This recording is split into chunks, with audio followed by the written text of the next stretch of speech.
Oke, Jess. Luar biasa emang. Hidup ini memang layak untuk dinikmati karena berkat-berkat ilahi yang sangat besar. Jess, di sebelah saya barusan ngomong masalah tidak makan selama 18 jam ya. Tidak makan selama 18 jam. Saya menyebutkan bahwa tubuh ini butuh yang namanya restrukturasi atau restructuration ya. Waktunya tubuh merestrukturasi, yaitu dengan cara kamu tidak mengasupkan makanan. Kalau 18 jam seperti yang saya suka katakan ke kamu, tidak sarapan dan tidak makan malam, ya, bangun pagi minum racikan macin tuh saya aja sampai ke itu muk saya bawa ya. Bahkan kalau kamu liatin ya, kamu lihat ini tumbler saya juga terbawa. Nah, tumblernya pasti saya bawa. Ini tumblernya ya. Tumbler yang lain juga betul pasti saya bawa tumblernya. Nah, ini dia. Nah, saya pasti bawa itu. Saya pasti bawa tumbler itu karena memang saya minumnya itu, saya nggak minum air putih lagi. Kalau ada botol aqua gitu, itu untuk nambah supaya saya bisa minum dengan lebih banyak lagi. Karena panas ya, seringkali panas. Waktunya tubuh merestrukturisasi. Nah, bukan hanya 18 jam. Ada juga puasa yang atau tidak makan juga selama 24 jam. Itu juga butuh kamu lakukan juga. Puasa 24 jam ya, 24 jam. Kalau apa 18 jam itu pasti kamu akan turun berat badannya, lemak-lemakmu pasti akan terbakar dengan baik. Hati-hati loh, mau menurunkan BB itu tidak bisa dengan gym, tidak bisa. Yang bisa adalah air dan oksigen, tidak makan. Air, kamu nafas diatur, nafas dikendalikan, minum, napas dikendalikan, minum, itu akan menurunkan berat badan dengan alami dan sehat. Tapi kalau nge-gym itu untuk mengeraskan otot, menambah massa otot, itu nge-gym. Nah, kalau kamu 18 jam tidak makan, berarti mitokondriamu atau sel-sel tubuhmu akan memakan sel-sel yang rusak.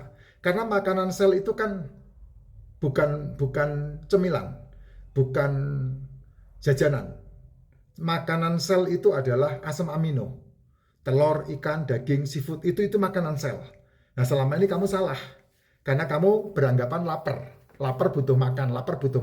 Salah besar itu. Sehingga kamu hanya mendapatkan kenyang dan yang kamu makan menjadi lemak. Yang kamu makan menjadi penyakit, ujungnya menyumbati. Dan kamu mengikuti kampanye-kampanye yang salah. Kampanye-kampanye yang mengkambing hitamkan telur, mengkambing hitamkan daging, mengkambing hitamkan seafood, mengkambing hitamkan ikan. Kenapa ya? Karena kampanye-kampanye mereka itu untuk melariskan gula. Sehingga gula ini menjadi sebuah kartel yang tidak bisa dirobohkan hari ini. Ya. Dan yang kedua, ada yang 24 jam tidak makan.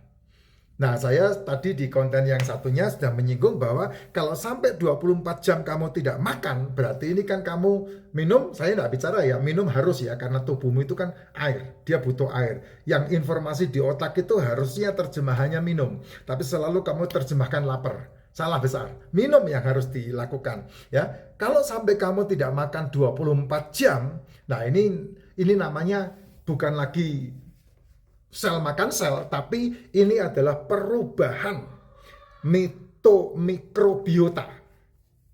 Perubahan mikrobiota atau bakteri tubuh. Karena 24 jam itu tubuh tidak dikasih makan, maka tubuh akan membentuk keseimbangannya sendiri. Wah, kalau sampai kamu bisa melakukan itu, hebat itu, Jess. Itu hebat. 24 jam kamu tidak makan, terus kemudian masuk ke 36 jam kamu tidak makan. Nah, ini tubuhmu lemaknya akan terkuras. Dan ini harus ada yang namanya gym ya. Kalau kamu tidak nge-gym, kamu tidak kuat ya. Tidak akan kuat kakimu. Harus nge-gym karena massa otot akan menguatkan tulang. Kalau kamu pengen tulang-tulangmu kuat, masa tuamu kamu tidak pakai tongkat, kamu tidak dibopoh, kamu tidak kursi roda, maka kamu harus menguatkan massa ototmu. Nah, massa otot itu akan membuat sumber tenaga yang baru. Karena badan yang lemes, masa otot itu akan membuat tulang-tulangmu akan menjadi kuat. Nah, puasa 24 jam dan puasa 24 jam dan puasa 36 jam itu adalah puasa yang bukan hanya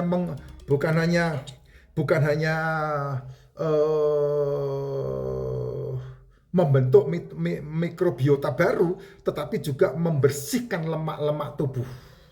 Makan lemak itu harus, tapi lemak yang nempel di tubuh itu tidak harus. Karena kalau kamu makan lemak hewani, maka kamu akan mendapatkan vitamin yang sangat baik untuk otak. Kalau kamu makan lemak hewani, kamu akan mendapatkan vitamin yang bagus untuk tubuhmu. Karena lemak hewani itu dibutuhkan untuk asam lemak, membantu lambung, membantu empedu, membantu otak bekerja dengan baik, mengaktifkan sel-sel tubuh dengan baik, sehingga pembentukan mikrobiota itu menjadi lebih luar biasa. Sehingga tubuhmu akan membentuk keseimbangannya sendiri. Nah, keseimbangan itu, wah itu luar biasa, akan membentuk kesehatan yang sangat paripurna. Dan banyak orang tidak mau memahami ini. Karena apa? Karena informasinya udah salah. Dari mana informasi itu? Ya dari analisa, dari ya sorry aja, kamu seringkali ketemu dengan orang yang namanya pendiagnosa, nggak ketemu dengan orang yang memiliki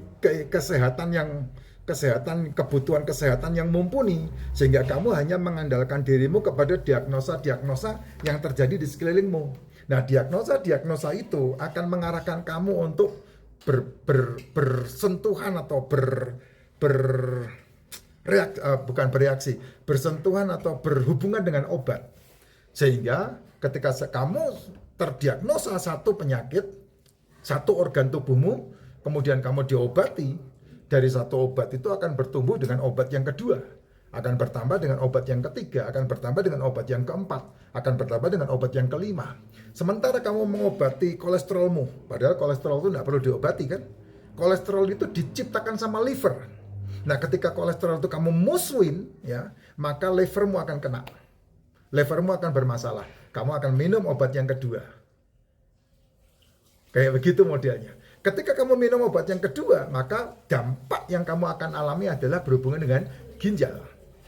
Berhubungan dengan ginjal karena apa? Karena obatnya bertambah. Nah, ketika kamu berdampak dengan ginjal, maka akan berdampak dengan jantungmu. Ketika kamu obati jantungmu, maka kamu akan berdampak lagi untuk masuk ke livermu lagi. Akhirnya lingkaran setan, lever kena ke ginjal, ginjal kena ke jantung, jantung menghantam lever, lever kena ke ginjal, ginjal kena ke jantung, jantung menghantam ke lever lagi. Karena apa? Karena kolesterol itu dibutuhkan sama tubuhmu. Makanan otakmu itu 30% dari kolesterol yang diciptakan sama liver.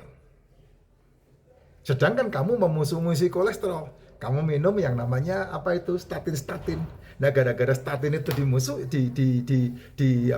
dihantam ke kamu, maka ya mau gimana lagi, Jess? Makanya banyak orang yang pertama ya minum obat, kemudian nambah lagi. Nah, cara menghilangkan itu, cara menyembuhkan itu cuma dengan satu cara yang paling aman, yaitu apa? 24 jam stop makan. 24 jam tidak makan. Itu cara yang paling aman. Minum, ya pasti. Nah, minum yang terbaik selalu saya katakan, minumannya racikan macin. Makanya saya kemana-mana pasti bawa itu racikan macin saya.